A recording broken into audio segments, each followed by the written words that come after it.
Welcome to science classes. तर heredity आणि evolution chapter आपण बघतोय. तर याचातला हा 4th व्हिडिओ आहे आणि यामध्ये आपण DNA स्ट्रक्चर कंटिन्यू करतोय जे आपण मागच्या व्हिडिओमध्ये बघितलेलं होतं. ओके, आपण मागच्या व्हिडिओमध्ये काय बघितलं होतं तर DNA हा एक पॉलिमर आहे. पॉलिमर म्हणजे तुम्हाला माहिती आहे ज्याच्यामध्ये असंख्य मोनोमर तेच मोनोमर काय होत असतात रिपीटेडली जॉईंट होतात आणि एक लार्ज स्ट्रक्चर तयार होतं ज्याला आपण पॉलिमर म्हणतो. DNA हा पॉलिन्यूक्लियोटाइड चेन असतात. न्यूक्लियोटाइड आपण बघितलेलं आहे तर आपण एकदा जस्ट 2 मिनिटात रिकॅप करू रिकॉल. तर न्यूक्लियोटाइड, ओके, तर न्यूक्लियोटाइडचे आपण किती कंपोनेंट बघितलेले आहेत? 3. कोणकोणते? पेंटोज शुगर, फॉस्फेट ग्रुप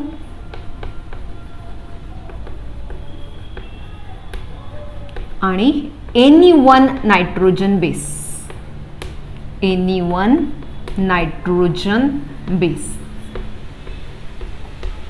आता आपण या तिघांबद्दल आपल्याला माहिती आहे की DNA असेल तर इथे डिऑक्सिरायबोज शुगर असेल, RNA असेल तर रायबोज शुगर असेल. फॉस्फेट ग्रुप आणि बेसेस पण कॉमन आहेत, फक्त एकच बदल आहे की पिरिमिडिन जे आहे 3 पिरिमिडिनपैकी DNA मध्ये थायमिन असतं आणि RNA मध्ये थायमिन इज रिप्लेस्ड बाय युरासिल, म्हणजे RNA मध्ये युरासिल असतं. तर आपण DNAचं स्ट्रक्चर बघतोय जे आहे वॅटसन आणि क्रिकने दिलेलं, पण आपल्याला त्याच्या आधी न्यूक्लियोटाइड कसा तयार होतो म्हणजे यांच्यामध्ये बॉन्ड तयार होतात. मग हे बॉन्ड आपल्याला ऍक्च्युअली बघायचंय. तर मग आता आपण इथे बघा, मी आता हे स्ट्रक्चर काढतेय, आपण एक न्यूक्लियोटाइडचं स्ट्रक्चर बघतोय. आता तुम्हाला ही पेंटोज रिंग आहे हे प्रत्येकाला माहिती आहे. ओके, याच्या आधीचे व्हिडिओ क्लिअर असणं अत्यंत गरजेचं आहे. ही एक पेंटोज रिंग आहे आणि या रिंगमध्ये हे 5 पोझिशन आहेत ज्या पोझिशनला काय असतात? कार्बन असतात. आता ह्या पोझिशनला तुम्हाला माहिती आहे की ऍक्च्युली कार्बनच्या रिंगमध्ये ह्या रिंगमध्ये 4च कार्बन असतात. 5वा कार्बन कुठे असतो? इथे. तर मग आता इथे बघा, तर हा जो रिंग आहे तर आता आपण डायग्राम काढताना आपण काय करणार आहे तर आपण इथे OH घेऊ, इथे H घेऊ, सेकंड पोझिशनला H असतं. थर्ड पोझिशन लक्षात ठेवा की DNA मध्ये थर्ड पोझिशनलाच OH ग्रुप आहे जो काय फंक्शनल ग्रुप आहे. इथे पण H असतो आणि इथे काय CH2OH. ओके, हे झाली ही काय रायबोज शुगर. मग ही रायबोज आता तुम्ही परत म्हणा डिऑक्सिरायबोज. Okay, डिऑक्सिरायबोज sugar. बघा, या शुगरला 1 नंबरच्या कार्बनला ह्या पोझिशनला काय अटॅच होतो? तिकडे एक हायड्रोजन असतो, हे नायट्रोजन बेस असतं आणि तुम्हाला हा जो बॉन्ड आहे हा बॉन्ड तुम्हाला काय होतो तर हा बॉन्ड तुम्हाला इथे दाखवावा लागेल. आता बॉन्ड फॉर्मेशन वगैरे मी तुम्हाला नाही दाखवत, पण फक्त एवढं लक्षात ठेवा की या पोझिशनला इथे काय अटॅच होतं? नायट्रोजन बेस अटॅच होतं. ओके, मग इथे नायट्रोजन बेस, एक मिनिट आपण आता इथे बघू की इथे समजा नायट्रोजन बेस आणि ह्या बेसला इथे एक बॉन्ड तयार होतो. हा बॉन्ड एक नायट्रोजन बेस आणि एक शुगर यांच्यामध्ये असतो, याला म्हणतात ग्लायकोसायडिक बॉन्ड. ओके, आता इथे एक ग्लायकोसायडिक बॉन्ड झाला आणि इथे आपण एक फॉस्फरस मॉलिक्यूल दाखवू. हे फॉस्फोरिक ऍसिड आहे आणि इथे पण OH आहे. तर इथे बघा हा OH आणि हा OH म्हणजे हे जे ग्रुप आहे इथे एक H2O मॉलिक्यूल निघून जातो. आपण काय करू बघा, इथे OH आहे, इथे OH. मग या दोघांमधून काय बाहेर पडतो? एक वॉटर मॉलिक्यूल निघून जातो आणि इथे आपण सेंटरला आता ऑक्सिजन काढू. इथे बघा, इथे आधी काय होतं ते क्लिअर ठेवा. इथे OH होता, इथे OH होता. 2 हायड्रोजन 1 ऑक्सिजन H2O म्हणून निघून गेले आणि काय उरलं? H2O निघून गेल्यामुळे इथे उरला OH. हा शुगर फॉस्फेट बॉन्ड आहे. जेव्हा आपण पुढे बघू, कारण हे आत्ता का क्लिअर ठेवायचं, कारण पॉलिन्यूक्लियोटाइड चेनमध्ये या सगळ्या गोष्टी फिक्स पाहिजे. म्हणजे आता तुम्हाला एक जनरल स्ट्रक्चर दाखवते मी, हे प्रत्येकाचं क्लिअर पाहिजे. ह्या पोझिशनला काय अटॅच आहे? Nitrogen base. किती नंबरच्या कार्बनला? 1 नंबरच्या कार्बनला. 5 नंबरच्या कार्बनला काय अटॅच झालं? Phosphoric acid. मग इथे काय, हे आपण सगळं असंच ठेवू. इथे काय राहील H, इथे काय राहील OH. हा H फंक्शनल नसल्यामुळे आपण हा नाही दाखवला तरी चालतो. इट इज म्हणजे ॲझ्युम केलं जातं आणि हे पण नाही दाखवलं तरी चालेल, पण आपल्याला त्याच्याशिवाय बॉन्ड नाही करतायत थर्ड पोझिशनला. आणि इथे नाही दाखवायचं, इथे काय अटॅच होतो, फॉस्फेट ग्रुप. आता तुम्हाला एका न्यूक्लिओटाईडचं जनरल स्ट्रक्चर प्रत्येकाच्या लक्षात आलं असेल. आपण काहीच न दाखवता काय दाखवली, हे pentose sugar, nitrogen base, phosphate group, हे तिघं मिळून काय तयार होतं, काय सांगितलं मी तुम्हाला, न्यूक्लिओटाईड. न्यूक्लिओटाईड. न्यूक्लिओटाईड कसं तयार झालं, एका ठिकाणी ग्लायकोसायडिक बॉन्ड येतात आणि इथे शुगर फॉस्फेट बॉन्ड येतात. यांना फॉस्फोडायस्टर बॉन्ड पण म्हणतात, पण तो नंतर तयार होईल, शुगर फॉस्फेट बॉन्ड. ओके, तर आता जनरल बघितलं. आता प्रत्येकाच्या लक्षात आलं बघा की हे जे स्ट्रक्चर आहे हे जनरल न्यूक्लिओटाईडचं स्ट्रक्चर आहे. अजून एक टर्म असते न्यूक्लिओसाइड, पण न्यूक्लिओसाइडमध्ये फॉस्फेट नसतो. काय नसतो, फॉस्फेट नसतो. म्हणजे नायट्रोजन प्लस, इथे लक्षात घ्या, नायट्रोजन बेस आणि शुगर हे दोघं जर एकत्र आले तर जे तयार होतं त्याला म्हणतात न्यूक्लिओसाइड. न्यूक्लिओसाइड मध्ये फॉस्फेट मिळवला की न्यूक्लिओटाईड. पण मग हे खूप डीप स्टडी होतो, जो तुम्हाला नेक्स्ट जे आहे पुढचे 2 वर्ग किंवा त्याच्या पुढे लागेल. आता आपल्याला न्यूक्लिओटाईडचं स्ट्रक्चर प्रत्येकाच्या लक्षात आलं पाहिजे. हे स्ट्रक्चर तर प्रत्येकाचे का, तर मग या स्ट्रक्चरच्या आधारे आपण पॉलिन्यूक्लिओटाईड चेन तयार करणार आहोत. मग आता तुम्हाला लक्षात आलं कुठे काय तयार झालं. फर्स्ट पोझिशनला आपण नायट्रोजन बेस ऍड करतोय, इथे नायट्रोजन बेस. आणि कुठला बॉन्ड तयार होतो त्या शुगरमध्ये आणि बेसमध्ये, ग्लायकोसायडिक बॉन्ड. मग ही शुगर आहे आणि हा इकडे बघा हे फॉस्फरस आहे, हा फॉस्फोरिक ऍसिड म्हणजे हा फॉस्फेट ग्रुप आहे. आणि ही एवढी काय झाली, रायबोज शुगर. जर रायबोज शुगर डिऑक्सी रायबोज शुगर आपल्याला क्लिअर असेल तर आपल्याला सगळं समजतं की ही डिऑक्सी रायबोज शुगर आहे. हे 5 कार्बन मॉलिक्यूल आहे. 5व्या कार्बनला काय अटॅच झालं, फॉस्फेट ग्रुप, किंवा आपण इथे फॉस्फेट ग्रुप लिहू. 5व्या कार्बनला कुठला ग्रुप अटॅच आहे, फॉस्फेट ग्रुप. पहिल्या कार्बनला काय अटॅच आहे, नायट्रोजन बेस. हे सगळं मिळून 2 वेगवेगळे बॉन्ड तयार होतात आणि सगळं मिळून काय तयार होतं, न्यूक्लिओटाईड. ही न्यूक्लिओटाईडची जनरल डायग्राम आहे, ज्याच्या सहाय्याने आपण डीएनए तयार करणार आहोत. मग आता ही साईड तुम्हाला डायग्राम कळालेली असेल. ओके, मग आता मी काय तयार करणार आहे, तुम्हाला डीएनएची डायग्राम तयार करू आपण. तर आता आपण पॉलिन्यूक्लिओटाईड चेन कशी तयार होईल ते बघू. त्याच्यासाठी आता तुम्हाला ही स्ट्रक्चर क्लिअर सांगितलं मी तुम्हाला की आपण आता हा काय बघितला, एक न्यूक्लिओटाईड बघितला. या पोझिशनला आपण काय लिहिणार, नायट्रोजन बेस. आता आपण एक काम करू, आपण इथे नायट्रोजन बेसेस लिहून टाकू. आपल्याला माहिती आहे डीएनए मध्ये किती नायट्रोजन बेसेस असतात, 4. कोणकोणते, ॲडेनिन, थायमिन, ग्वानिन आणि सायटोसिन. ATGC, तुम्ही AGTC लिहिलं तरी चालेल. ॲडेनिन आणि ग्वानिन हे प्युरिन आहे, थायमिन आणि सायटोसिन हे पायरिमिडिन्स आहेत. तर मग आता आपण इथे काय लिहू, ॲडेनिन लिहू. ओके, हे ॲडेनिनचं न्यूक्लिओटाईड. ओके, आणि इथे काय अटॅच झाला, फॉस्फेट ग्रुप. ओके, आता याच्यात एक क्लिअरिटी अजून केली तर मग अजून समजेल तुम्हाला की हा फॉस्फेट ग्रुप इथे ॲक्च्युली ऑक्सिजन मॉलिक्यूलला अटॅच होतो. ओके, आणि आता हे कितवं टोक आहे हे पण लक्षात घ्या. हे हा कितवा नंबरचा कार्बन असतो, हा 5वा. आता याच्यानंतर आपण अजून एक इथे काढू बघा. हा समजा आपण काढला ग्वानिन, हे ग्वानिनचं न्यूक्लिओटाईड. परत इथे काय राहील, इथे ऑक्सिजन आणि इथे काय राहील, फॉस्फरस. इथे परत बघा, इथे पण OH ग्रुप काय मोकळा आहे 3rd प्राईमचा, हा पण OH ग्रुप इथे आहे. परत इथे ऑक्सिजन काढू. आता मी जनरल काढते म्हणून मी इथे दरवेळेस ऑक्सिजन काढत नाही, कारण आपल्याला माहिती आहे ही एक रिंग आहे. ओके, इथे आपण काढू सायटोसिन आणि परत ही आर्म आहे आणि इथे काय अटॅच होतोय, इथे समजा ऑक्सिजन घेतला आणि इथे झाला फॉस्फरस अटॅच. परत इथे कुठला आहे, 3rd नंबरचा OH ग्रुप. आता आपण हा लास्ट काढू. हा आहे समजा आपण सायटोसिन काढला. आता थायमिन आणि परत इथे काय राहील, हे अटॅच आहे. इथे CH2 ग्रुप आहे, हा इथे ऑक्सिजन आहे आणि इथे काय झाला, हा फॉस्फेटचा ग्रुप. हा परत काय झाला, इथे OH. नंबरिंग लक्षात आहे ना सगळ्यांना, 1 2 3 4 5. 5 नंबरचा कार्बन ॲटम बघा इथे, म्हणजे इथे 5व्या कार्बनला अटॅच. तर मग आता काय होतं की ह्या फॉस्फरसचं मगाशी आपण स्ट्रक्चर बघितलंय की हे फॉस्फोरिक ॲसिडचं स्ट्रक्चर असतं. OH OH OH. ओके, त्यापैकी एक O त्याने इथे दिला. इथे बघा, इथे डबल बॉन्ड OA, इथे परत एक OH आहे.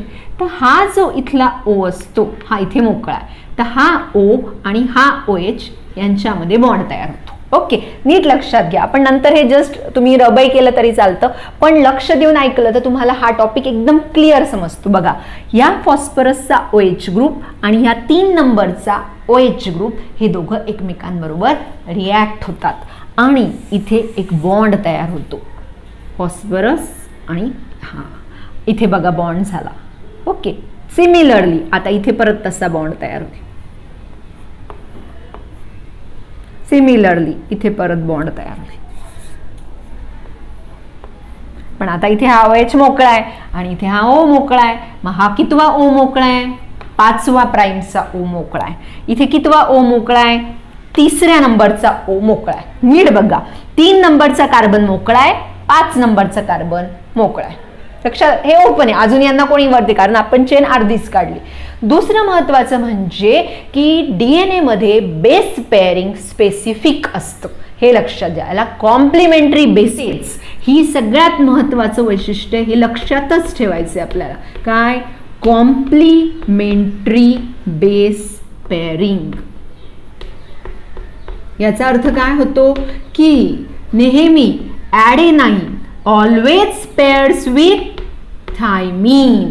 ॲडेनाइन नेहमी थायमीन याच पायरिमिडीन बरोबर काय होतं? पेअर होतं. किती हायड्रोजन बॉन्ड?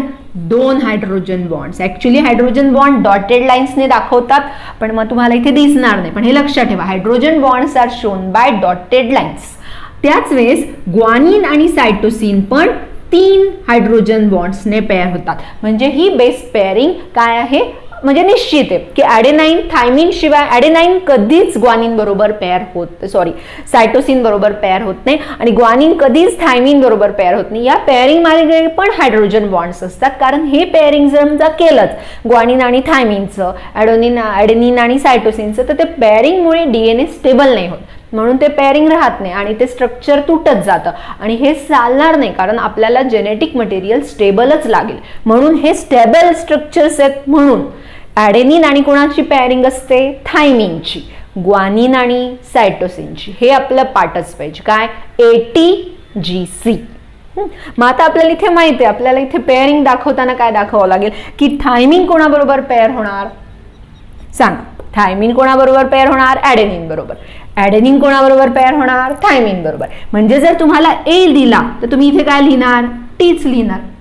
T दिला तर तुम्ही इकडे काय लिहिणार? Aच लिहिणार. कंपल्सरी, कारण A आणि T चीच पेअरिंग आहे. मग जर मी तुम्हाला लिहिलं, बघा मी तुम्हाला एक जनरल स्ट्रक्चर काढून दाखवते, तुम्हाला येतंय का बघा. मग झालं, समजा मी एक साईड आहे आणि या साईडला मी इथे लिहिला A T C G, परत T, परत A, परत C C G. ओके, मग आता मला याच्या साईडचं अजून तुम्ही पलीकडचा स्टँडचा अंदाज लावू शकतात का? तर सहज लावू शकतात. का? तर तुम्हाला माहिती आहे A pairs with T, T pairs with A, C असेल तर G, G असेल तर C. दुसरं काहीही लिहायचं नाही. मग इथे A असेल तर तुम्ही इथे काय लिहिणार? T. T असेल तर काय लिहिणार? A. C असेल तर G, G असेल तर C. परत T असेल तर A, म्हणजे ॲडेनिन असेल तर थायमिन, थायमिन असेल तर ॲडेनिन, सायटोसिन असेल तर ग्वानिन, ग्वानिन असेल तर सायटोसिन. परत थायमिन आहे म्हणून इथे ॲडेनाइन, ॲडेनिन आहे म्हणून थायमिन, सायटोसिन आहे म्हणून ग्वानिन, परत इथे ग्वानिन आणि इथे काय येईल? सायटोसिन. लक्षात आलं? याला काय म्हणतात? Complementary base pairing. ही बेस पेअरिंग फिक्स असते, इथे आपण बदल करू शकत नाही, आपल्याला शक्य नाही. आणि जर झालाच तर मात्र DNA मध्ये ड्रास्टिक चेंजेस येतात त्या ऑर्गॅनिझममध्ये. चुकलं जरी थोडंसं चुकलं तरी. हे का होतं? तर चुका होऊ नये म्हणूनच हे केलेलं आहे की हे फिक्स आहे. चुका झाल्या तर मग म्युटेशन होतात, अचानकपणे ऑर्गॅनिझममध्ये काय होतील? बदल होतील जे नकोय. ओके, आणि म्हणूनच बेस पेअरिंग कशी असते, कॉम्प्लिमेंटरी. मग आता त्याच्या आधारे आपण इथला जे स्ट्रक्चर आहे ते समजून घेतोय बघा. तर मग आता आपण इथे काय लिहिणार, आपल्याला माहिती आहे. आता लक्षात घ्या की बेसला बेस बरोबरच पेअर व्हायचंय, पण मग बेसला बेस असं हे स्ट्रक्चर आहे, समजा हे असंच जर इथे काढलं तर इकडे तर फॉस्फेट येईल, आणि आपल्याला तर तसं नको आहे, आपल्याला इथे तर बेसच पाहिजे. इथे काय लिहावं लागेल आपल्याला, बघा हे बेस मनाने लिहिता येतील, इकडच्या साईडचे बेस मनाने लिहिता येतील का, नाही. तर इथे ए लिहिला तर इथे काय लिहावं लागेल तुम्हाला, टीच लिहावं लागेल.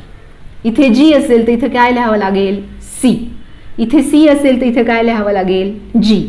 आणि इथे टी असेल तर इथे काय लिहावं लागेल, ए. आता तुम्ही म्हणाल मी तर फक्त पेअर काढले, शुगर कुठे, तर आता बघा, आता आपल्याला ऍक्च्युली इथे शुगर काढावे लागतील, पण ह्या शुगर अपसाइड डाऊन काढावे लागतील. वरची ही खालची डाऊन साईड वर काढावं लागेल, वरची साईड काय करावं लागेल, खाली. तर आता नीट बघा, मी आता इथे हळूच व्यवस्थित काढते, तुम्ही पण नीट लक्ष द्या. ही झाली पहिला, आणि या साईडला डायरेक्ट आपण काढू शकत नाही, इथे काय असतो, फॉस्फरस. परत आपण इथे तसंच काढू इथे, कारण हे अपसाइड डाऊन का काढलं, तर आपल्याला इथे माहिती आहे, आपल्याला इथे हा पेअरिंग कोणाबरोबर करायचं असतं, फर्स्ट नंबरचा कार्बन या साईडलाच आला पाहिजे ना, म्हणून. आणि डायरेक्ट इथे नाही असं नाही दाखवायचं. म्हणजे आता समजा तुम्ही ही शुगर आहे आणि इथे डायरेक्टली इथे फॉस्फरस अटॅच नाही दाखवायचा, तो इथे नाही अटॅच होत, तो इथे अटॅच होतो 5व्या नंबरच्या कार्बनला, 4थ्या नंबरच्या कार्बनला अटॅच होत नाही. नाही तर मग आपण घाईघाईत आकृत्या काढतो आणि आपल्याला चुकत जातं आपलं. मग इथे काय दाखवायचं आहे आपल्याला, परत इथे काय अटॅच आहे, फॉस्फेट ग्रुप. परत इथे तेच करू आपण, इथे काय असेल बघा, डायग्रामकडे लक्ष द्या मी कशी काढते, म्हणजे तुमच्या अंदाज येईल.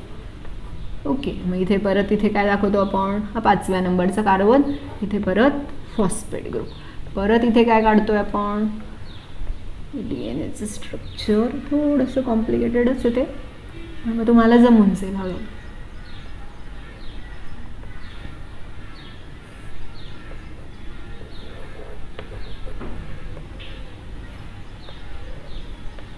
ओके, आता नीट बघा.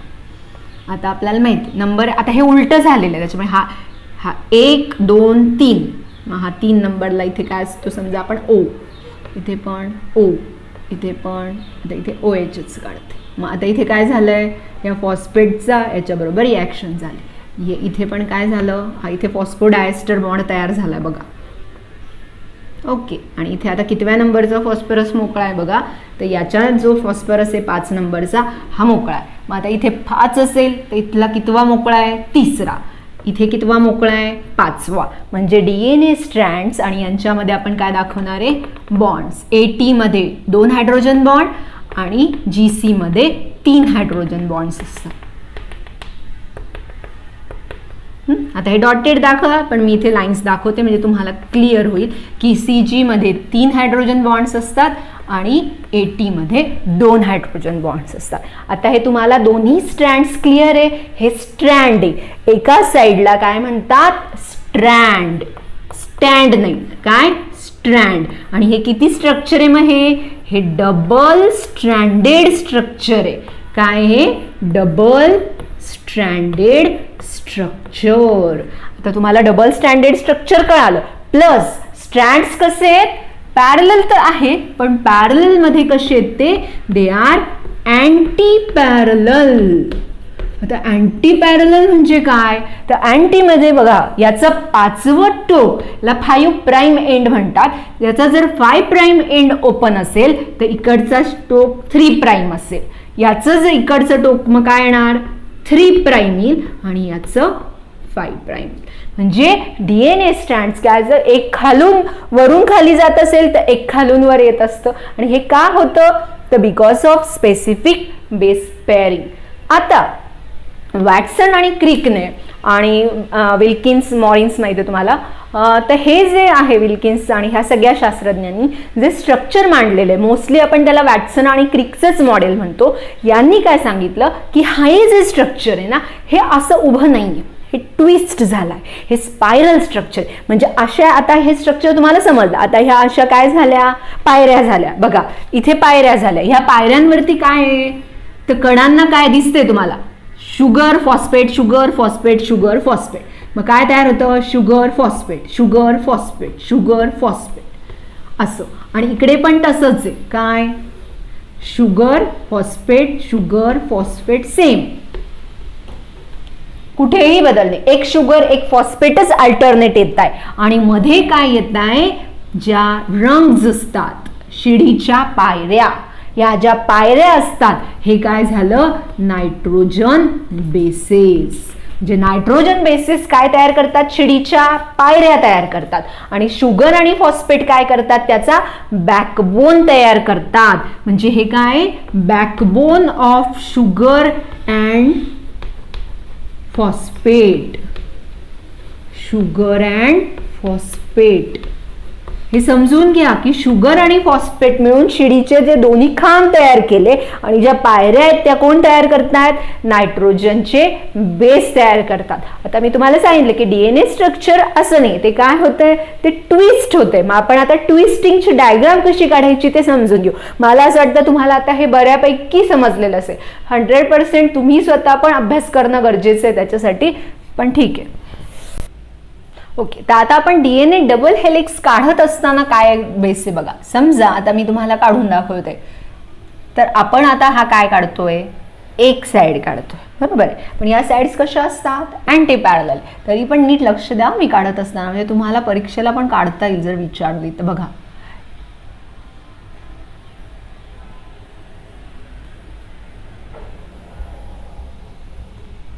दुसरी महत्वाची गोष्ट लक्षात ठेवायची की हे स्टँड क्रॉस नाही होत एकमेकांना. असे नाही, असे स्ट्रक्चर नाही, they are not crossing each other. ते फक्त अशी गोष्ट आहे जी थोडी रोटेट झाली. तुम्ही स्पायरल जिना बघितलेला असेल, बऱ्याच ठिकाणी असतात बघा, लोखंडी स्पायरल जिने असतात, ते असे असे वळत गेलेले असतात. मग इथे जिने काय होतात? क्रॉस होतात का? आपण असं एक स्ट्रक्चर तयार करतो का? नाही ना. मग इथे पण एक स्ट्रक्चर नाही तयार करायचं, असं स्ट्रक्चर नाही येते असं. This is not this type of structure. मग आता इथे काय चुकतंय बघा. समजा मी हा एक स्ट्रँड काढला, आता हा जो दुसरा स्ट्रँड आहे हा त्याला बरोबर पॅरलल रन होतोय बघा. समजा आपण आता हा स्ट्रँड असा काढणार आहे, नीट बघा, हा डोंट ओव्हरलॅप देम.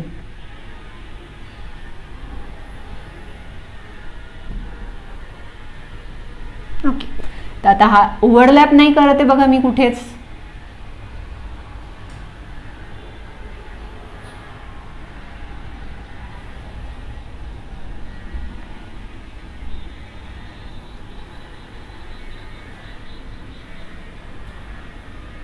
ओके, आता तुम्हाला जस्ट अंदाज आलेला असेल. ओके, मग आता हा झाला एक डीएनएचा स्ट्रँड. ओके, मग हे जे आहे इथे काय? Sugar phosphate, sugar phosphate. इथे पण काय येईल? Sugar phosphate, sugar phosphate, sugar phosphate and so on. सगळीकडे तेच येईल. म्हणजे सगळीकडे समजा इथे फॉस्फेट असेल, मध्ये शुगर येईल कुठेतरी, परत फॉस्फेट, परत sugar phosphate and so on etcetera. मग हे जे मध्ये मध्ये काय असतात? तर मध्ये बेस असतात. म्हणजे इथे जर ॲडेनाईन दाखवलं तर आपल्याला इथे काय लिहावं लागेल? थायमिन. आणि ह्या ज्या आहेत याच्यात तुम्हाला नीट बघा, इथे ग्रूव्ज दिसतात बघा, इथे दिसतात किंवा इकडच्या साईडला एक ग्रूव्ज खोल जाते बघा. हे जे आहे आतमध्ये गेलेला इथे डीएनए, याला म्हणतात मेजर ग्रूव्ह. काय म्हणतात? Major groove. आणि याच्यामध्ये याला काय म्हणतात? Minor groove. आता हा जो एंड आहे, समजा हा जर आपण 5 प्राइम दाखवला तर हा किती असणार? 3 प्राइम. आणि 5 प्राइम जो आहे, समजा हा बघा, हा 3 प्राइम आहे, तर हा इकडे जाताना 5 प्राइम, म्हणजे याचं 5वं टोक खाली येईल, याचं 5वं टोक वर असेल, तर याचं 3रं टोक काय खाली येईल. ओके, आता एक मेजर ग्रूव्ह आहे, समजा ही मायनर ग्रूव्ह आहे इथे, आणि ही मायनर ग्रूव्ह आणि ही मायनर ग्रूव्ह यांच्यामध्ये डीएनए एक टर्न घेतो. म्हणजे कम्प्लीट 360 डिग्रीचा टर्न घेतो. आणि या टर्नसाठीचे अंतर वगैरे याचे डायमेन्शन्स ठरलेले असतात सगळ्या लिव्हिंग ऑर्गॅनिझम मध्ये. म्हणजे एका टर्न मध्ये किती बेस पेअर बसणार, नीट लक्षात घ्या. एक टर्न किती अंशाचा, किती बेस पेअर होतात, 2 बेस पेअर मध्ये किती अँगल्स असतील, डीएनएचं डायमीटर किती आहे वगैरे, या सगळ्या गोष्टी ठरलेल्या असतात. फिक्स असतात. आता हा इतकं डायमेन्शन आणि इतकं हा आपल्या सिलेबसच्या म्हणजे 10th सिलेबसचा भाग नाहीये, त्यामुळे मी हे इथे शिकवत नाही. पण हे समजून घ्या की हे सगळं ठरलेलं असतं, याला डीएनएचं डायमेन्शन म्हणतात. आपण फक्त काय बघतोय, आपण बघतोय की कॉम्प्लिमेंटरी बेस पेअरिंग बघितलं आपण. डीएनएच्या स्ट्रक्चरमध्ये काय बघितलं पहिल्यांदा लक्षात घ्या. डीएनएचं कुठलं स्ट्रक्चर बघतोय आपण, डबल स्ट्रँडेड हेलिक्स. तो कसा असतो नीट बघा, सगळे स्ट्रक्चर्सचे लावा लक्षात घ्या. तो कसा आहे, डबल स्ट्रँडेड आहे. त्याला 2 स्ट्रँड्स आहेत, हा एक स्ट्रँड आणि बरोबर दुसरा स्ट्रँड. स्ट्रँड्स कसे आहेत, स्पायरल आहे, दॅट इज हेलिकल, हेलिक्स आहे. ते काय फॉर्म करतात, हेलिक्स म्हणजेच twisted. Okay, they are anti parallel. ते कसे आहेत, अँटी पॅरलल. ते एकमेकांना अँटी पॅरलल, एकाचं 5 प्राइम वर असेल तर दुसऱ्याचं 3 प्राइमच असणार. ओके, पुढे काय लिहिणार आपण, बेस पेअरिंग कशी आहे त्यांची, base pairing is complementary. Complementary म्हणजे बेस पेअरिंग मध्ये आपल्याला रूल पक्का पाहिजे डोक्यामध्ये. A pairs with T, G pairs with C, vice versa. T with A, C with G. हे बदलू शकत नाही. त्यातही ए आणि टी बरोबर 2, जी सी बरोबर किती असतात, 3 हायड्रोजन बॉन्ड्स असतात. आता याच्या पुढचा लास्ट टॉपिक म्हणजे महत्वाचं आहे की प्युरिन आणि पिरिमिडिनचं प्रमाण फिक्स असतं. म्हणजे जर एका याच्यात 4 प्युरिन असतील तर 4च पिरिमिडिन असतील. हे प्रमाण फिक्स आहे. म्हणजे आपण जो रेशो असतो की A plus G is equal to T plus C, याला काय म्हणतात, चारगॉप्स रूल म्हणतात. तुम्ही फक्त नावं लक्षात ठेवा, यावर्षी पुढच्या वर्षी तुम्हाला हे सगळं डिटेलमध्ये राहीलच. चारगॉप्स रूल याचा अर्थ प्युरिन आणि पिरिमिडिनचा रेशो काय असतो, सेम असतो. मग आतापर्यंत आपण बघा, आता आपल्याला डीएनएचं स्ट्रक्चर एकदम क्लिअर आहे की आपण आतापर्यंत काय काय स्ट्रक्चर केलं. मग आता आपल्याला एकदा डीएनए समजला की मग आपल्याला पुढे लक्षात येतं की डीएनए मध्ये मग आपल्याला आरएनए आणि म्हणजे जे नेमकं कोडिंग आहे, कशा प्रकारे हे कोड्स ठरवले जातात, नेमका डीएनए कोड कशासाठी करतो हे महत्वाचे. आता स्ट्रक्चर कळालं, आता कोडिंग कशाच्या फॉर्म मध्ये असणार आहे, मग कोडिंग असतं ते जेनेटिक कोड म्हणतात त्याला. आता हे कोड असतात ते बेसेसच्या फॉर्म मध्ये, म्हणजेच हे बेस एक प्रकारचा कोड तयार करतात. हा कोड आपल्याला काय करायचं आहे, आता वाचायचं आहे आणि याच्या आधारे प्रोटीन तयार करायची. हे प्रोटीन ठरवणार की तो ऑर्गॅनिझम कसा असणार.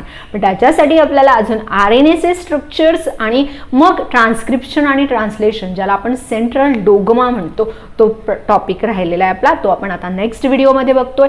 तोपर्यंत लक्षात ठेवा, याच्या अगोदरचे व्हिडिओ लक्षात घेऊन वाचून हे सगळं बघून आणि डीएनए स्ट्रक्चर फायनल करा. हे तुम्हाला पुढच्या पण वर्षांसाठी महत्त्वाचे असतात. त्यामुळे प्लीज मागचे व्हिडिओ बघून त्याचा अभ्यास करा. ओके, तोपर्यंत गुड बाय.